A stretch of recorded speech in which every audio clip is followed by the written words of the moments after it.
കുന്നത്തുനാട്, പെരുമ്പാവൂർ മണ്ഡലങ്ങളിലെ LDF സ്ഥാനാർത്ഥികൾ നാമനിർദ്ദേശ പത്രിക സമർപ്പിച്ചു. കുന്നത്തുനാട് മണ്ഡലത്തിലെ സ്ഥാനാർത്ഥി PV ശ്രീനിജൻ രാവിലെ 11 മണിക്കും പെരുമ്പാവൂരിലെ സ്ഥാനാർത്ഥി ബേസിൽ പോൾ 2 മണിക്കും പത്രിക നൽകി. പാർട്ടി ഓഫീസിൽ നിന്നും പ്രകടനമായി എത്തിയാണ് രണ്ടുപേരും പത്രിക സമർപ്പിച്ചത്. കുന്നത്തുനാട്, പെരുമ്പാവൂർ മണ്ഡലങ്ങളിലെ LDF സ്ഥാനാർത്ഥികൾ ശനിയാഴ്ച നാമനിർദ്ദേശ പത്രിക സമർപ്പിച്ചു. പെരുമ്പാവൂർ മണ്ഡലത്തിലെ സ്ഥാനാർത്ഥി ബേസിൽ പോൾ കുന്നത്തുനാട് തഹസിൽദാരായ അസിസ്റ്റന്റ് റിട്ടേണിംഗ് ഓഫീസർ M മായയ്ക്ക് മുമ്പെയാണ് നോമിനേഷൻ സമർപ്പിച്ചത്. CPIM ഏരിയ കമ്മിറ്റി ഓഫീസിൽ നിന്നും പ്രകടനമായി എത്തി ശനിയാഴ്ച പകൽ 2:30 പത്രികാ സമർപ്പണം.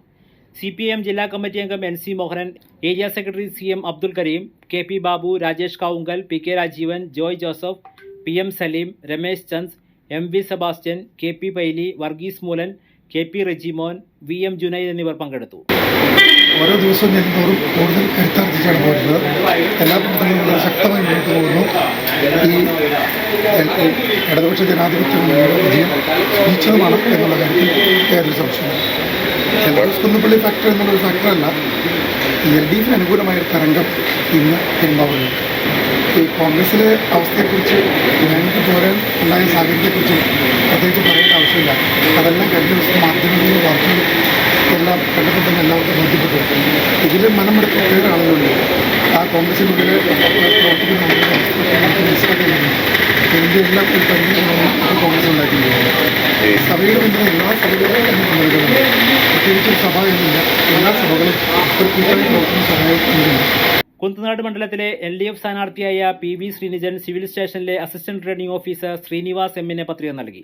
നേതാക്കളായ KK എലിയാസ്, KS അരുൺകുമാർ, ശാരദാ മോഹൻ, ബിനോയ്, ജോർജ് അടപ്പരത്തി തുടങ്ങിയ നേതാക്കൾ സ്ഥാനാർത്ഥിക്കൊപ്പമുണ്ടായിരുന്നു.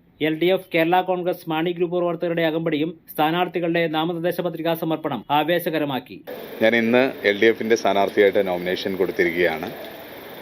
ഈ കഴിഞ്ഞ 5 വർഷം കുന്നത്തുനാട് നിയോജകമണ്ഡലത്തിൽ നടത്തിയ വികസന പ്രവർത്തനങ്ങൾ 2300 കോടി രൂപയുടെ വികസന പ്രവർത്തനങ്ങളാണ് കുന്നത്തുനാടിൽ വിവിധ മേഖലകളിൽ നടത്താൻ കഴിഞ്ഞിട്ടുള്ളത്. അതിൽ റോഡുകളുണ്ട്, വിദ്യാലയങ്ങളുണ്ട്, പാലങ്ങളുണ്ട്, വ്യവസായ സംരംഭങ്ങളുണ്ട്, ക്ഷേമ പദ്ധതികളുണ്ട്, കളിക്കളങ്ങളുണ്ട്.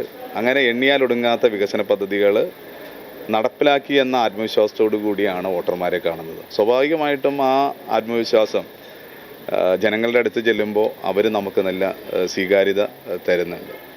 മാത്രമല്ല, കുന്നത്തുനാട് നിയോജകമണ്ഡലത്തിൻ്റെ ഒരു പ്രത്യേകത നിങ്ങൾക്ക് എല്ലാവർക്കും അറിയാവുന്നതാണല്ലോ.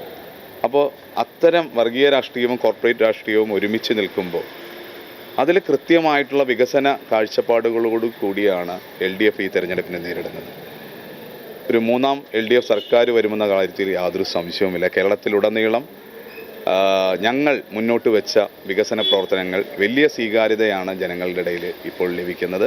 ആ സ്വീകാര്യത തന്നെ കുന്നത്തുനാട്ടിലും ലഭിക്കുന്നുണ്ട്. എൻ്റെ ആശയങ്ങളല്ല ഞങ്ങൾ നടപ്പിലാക്കുന്നത്.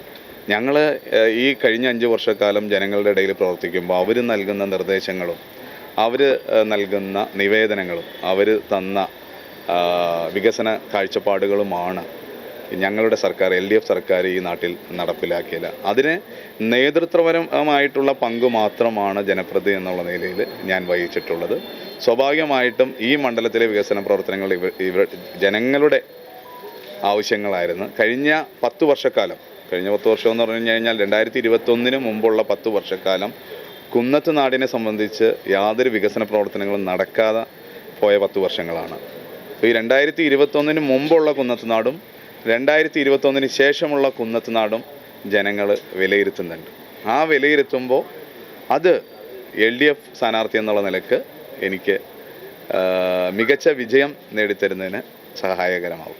News desk, media 60, Kothamangalam.